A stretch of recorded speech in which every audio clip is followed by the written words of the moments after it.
Describe him to me.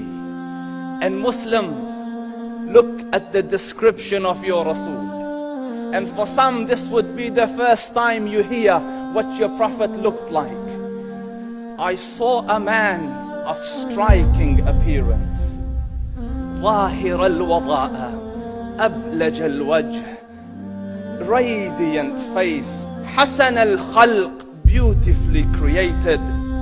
لم تعبه الثجلة, his belly wasn't protruding. ولم تزر به السعلة, nor was his head disproportionate and small. وسيم قسيم, proportionate and delicate, finely made, a specimen of a creation.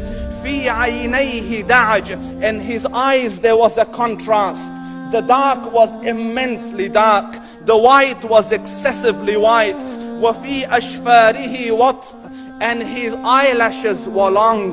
وفي صوته صهل, and in his voice was a natural echo. وفي عنقه سطع, and his neck was elegantly long. وفي لحيته كثاثة, his beard was full and thick. أزج أقرن, his eyebrows were arched, but they were not joined. It was separated. In Samat فعليه الوقار, when he was silent, dignity covered him. وإن تكلم سماه وعلاه البهاء, and when he spoke, it was audible and clear, almost commanding and overtaking.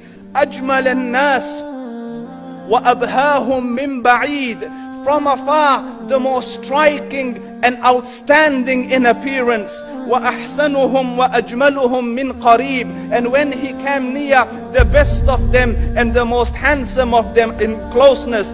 حلو المنطق, such an exalted and sweet level of logic. Like when he used to speak, it was so coherently logical, it was smooth and easy to understand.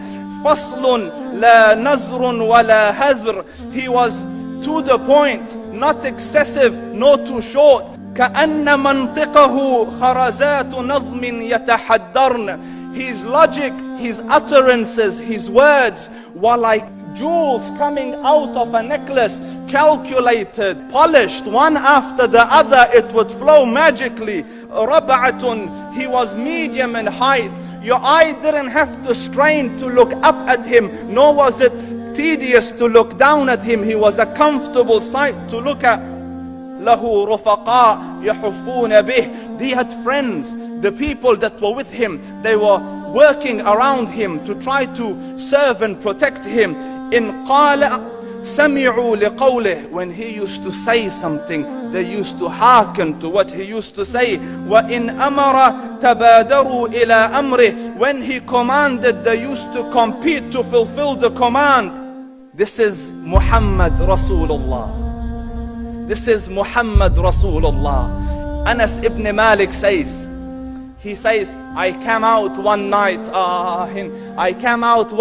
it was the full moon night.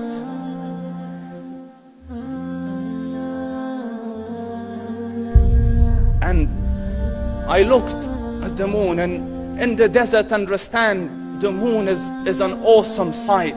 It is smooth, it is radiant, it is clear, it is gentle compared to the scorching sun at which they are used to.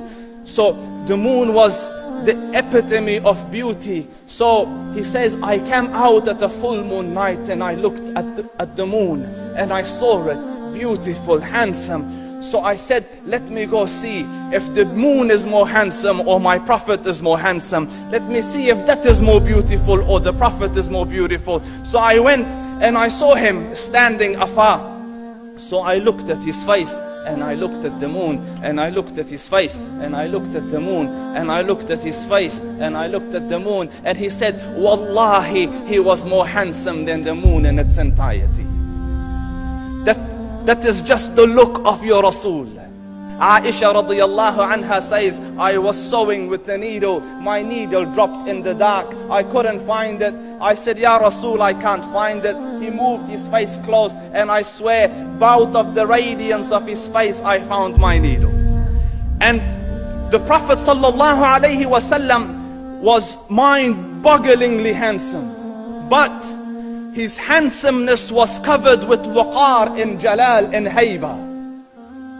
The Sahaba say, when we used to sit at his feet, two feelings conflicting would come on the heart.